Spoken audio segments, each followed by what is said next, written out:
welcome back to MiahsBug. On today's episode, we are going to be taking this Harbor Freight Haulmaster 3,500 pound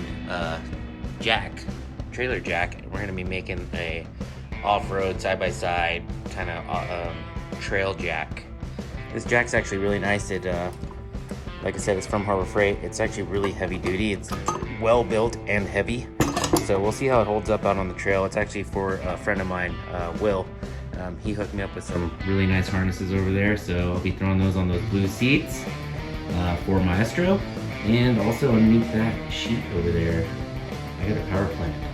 So, all right, well, let's get started. The first thing is, he marked it out for 7 inches up from the bottom of this tube here, up to the top of the tape. That's where he wants this mounted on here. So this will mount here, get welded on. It has this removable pin, and then his jack point will be welded to this silver piece here. He wanted it 7 inches because he's running, I believe, 35-inch tires on his side-by-side, and he switches between the 35s and his trailer tires, so that was a good starting point for him. Also, he was kind enough to make me one of these. It's like a little mock-up out of cardboard or poster board, and I'll be using that on some 2-inch square tubing and a quarter wall to make the piece that's going to mount off of here. So that's what's gonna be welded on there, but it'll be out of tubing, and we just gotta get some good welds on there, make sure it's nice and stout, and it'll hold up for him on the trail. All right, let's get started.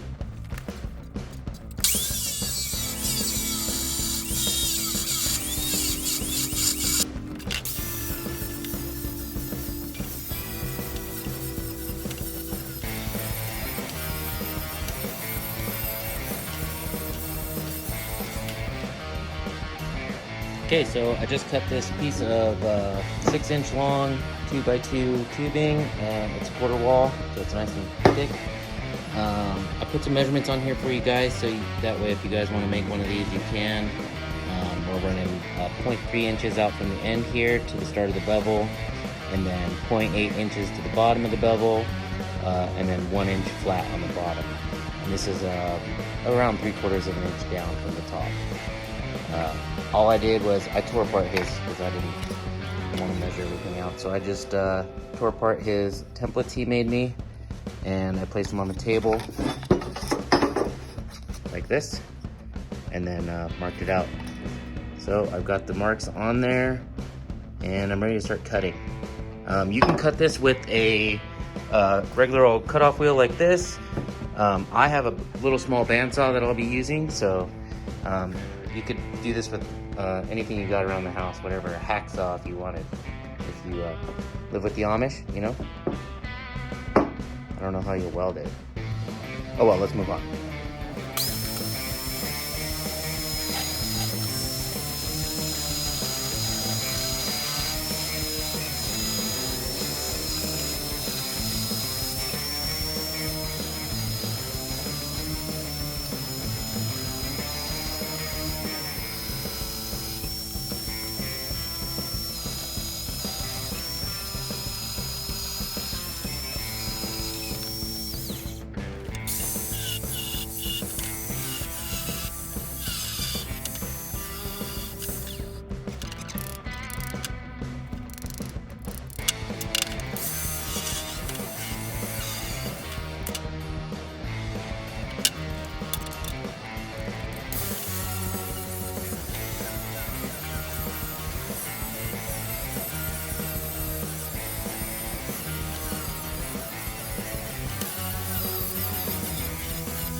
Okay, so I got the piece all notched out, ready to go. The plan with this guy is, it's not my Can-Am or side-by-side, but I think it picks up on a piece of roll bar or tubing or something like that. So that'll lock it in where it can pick up the frame and not slip out. Another thing I wanted to show you guys is whenever I go to line this piece up, and weld that on. If I just squared this up as is on the table, it's not going to be centered properly. So I'll shim this up, I'll tack that into place, and make sure it's centered in on this round tube right here that indexes into our channel, and our channel will then get welded onto the jack itself. So yeah, that's what I'm going to be doing right here. Let's get started.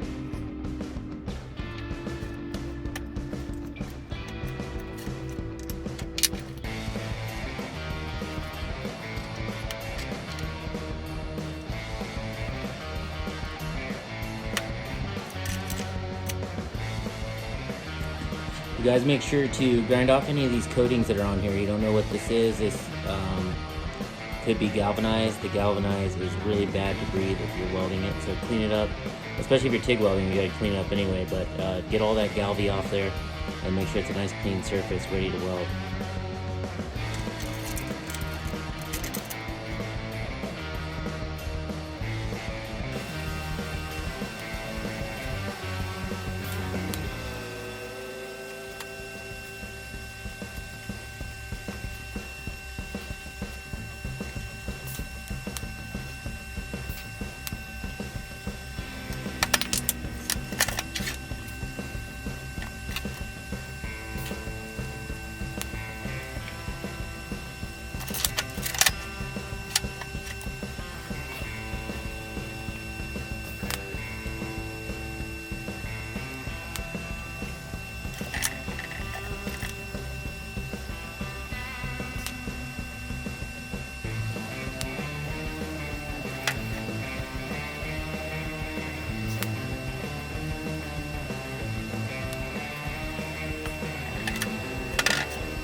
Alright, I got this piece all welded up. It's ready to go. I did TIG weld this just because I'm trying to practice my TIG welding, but this would do just fine and probably more acceptable, easier to do everything if you just use a MIG welder. But I like TIGging. So now I got this ready to go. I removed all the paint in the area where this bracket's gonna go. This will go here. We are measuring 7 inches from the bottom of the tube up to the top of the bracket, so I'll move that down to 7 inches right there. Okay, we'll get that welded in, and then it's pretty much done. That's the leg that'll pick up on the frame. Oh, we're gonna do something with this hand crank, but let's get this welded up first, and we'll move on to that.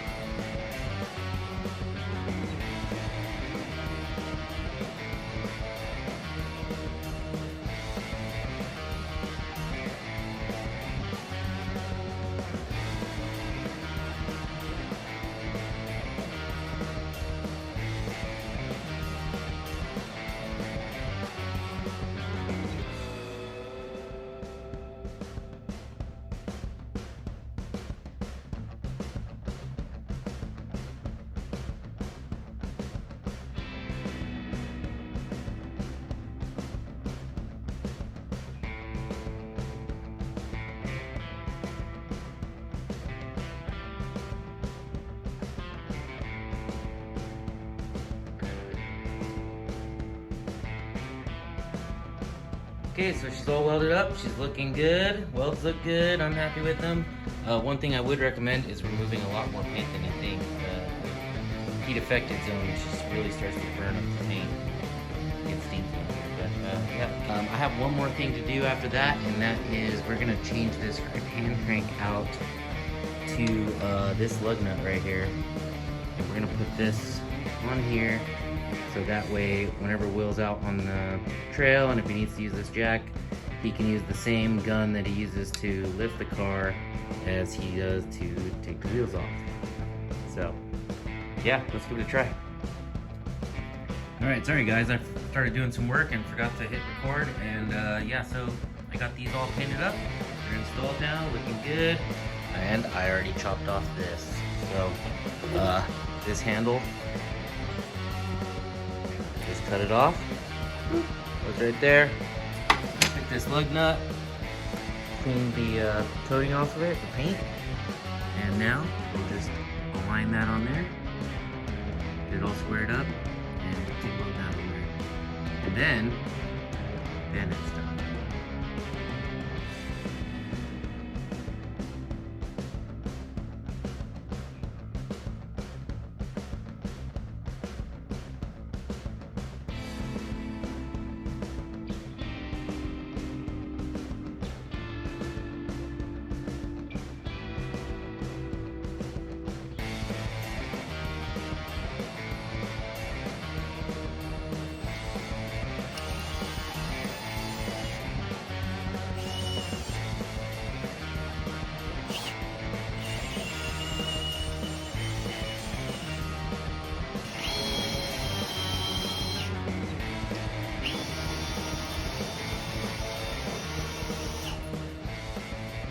So now that we know that the old one sucks, we decided to chop the foot off of this.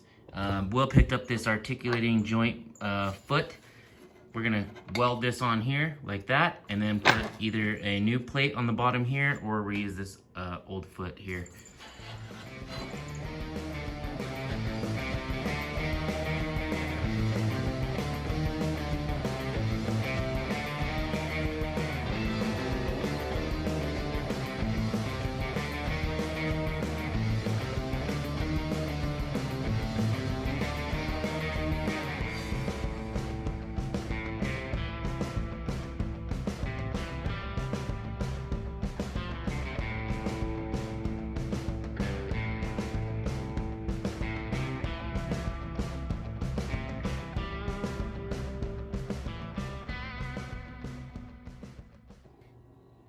This is all finished up.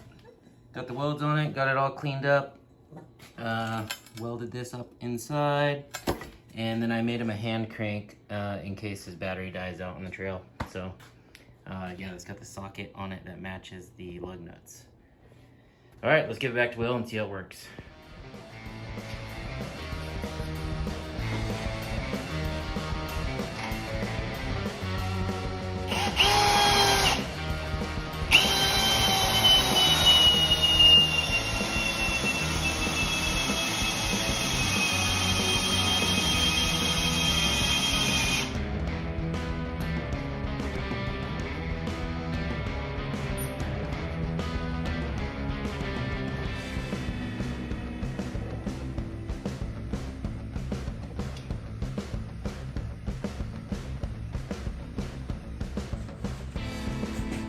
You know, building stuff is fun. Everyone wants to buy everything. You could just build it.